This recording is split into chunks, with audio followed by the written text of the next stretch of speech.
when you were starting this cold approach, what was the factor that allowed you to overcome the barrier of starting?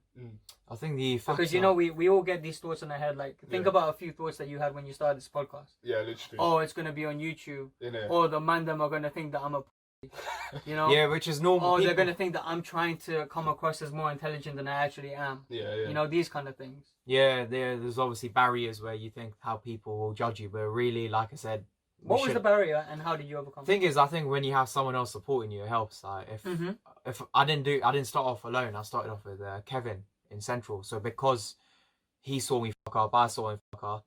Yeah. And so basically, we played a game in real life. Yeah, self-accountability. See it like that, yeah. Self-accountability, playing a game in real life. And if you hang around with people who rate you for doing it rather than mock you, or are close-minded to say, oh, that's a dumb thing to do, or if you get slapped by a girl. Because I've had that negative energy. When I was at uni, a religious girl was having a go at me saying, how can you actually go and do that to women? She was a girl herself. How can you go talk to them and express your interest? Imagine you get rejected. So those kind of beliefs kind of thought, like, it made me feel bad. Yeah.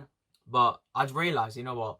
She's wrong. She's close-minded. But, you know, she only knows what she knows. Yeah. And if I start maybe talking to people who do want to do this kind of stuff, you know, in kind of a relatable community, you know, YouTube as well, people self-development, monk mode, no masturbation groups, all of that shit.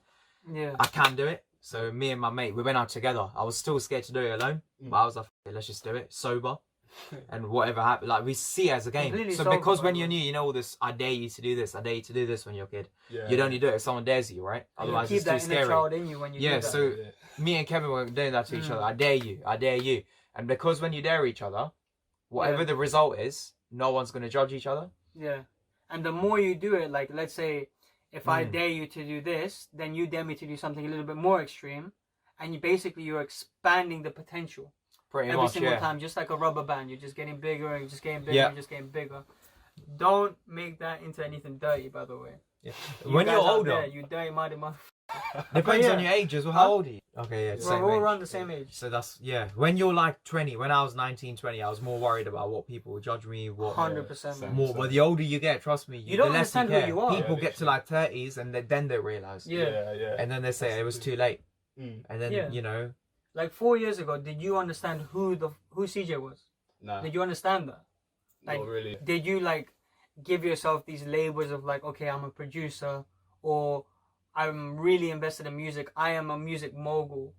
You know, you don't say these things to you because you think it's far-fetched. Yeah. You know, but the more you assign yourself to a role, you become that role. Yeah, pretty much. You know what I mean? Yeah. But yeah, I wanted to go back on your point about the girl telling you that it's wrong and immoral. I have come across a lot of females in my life, innit?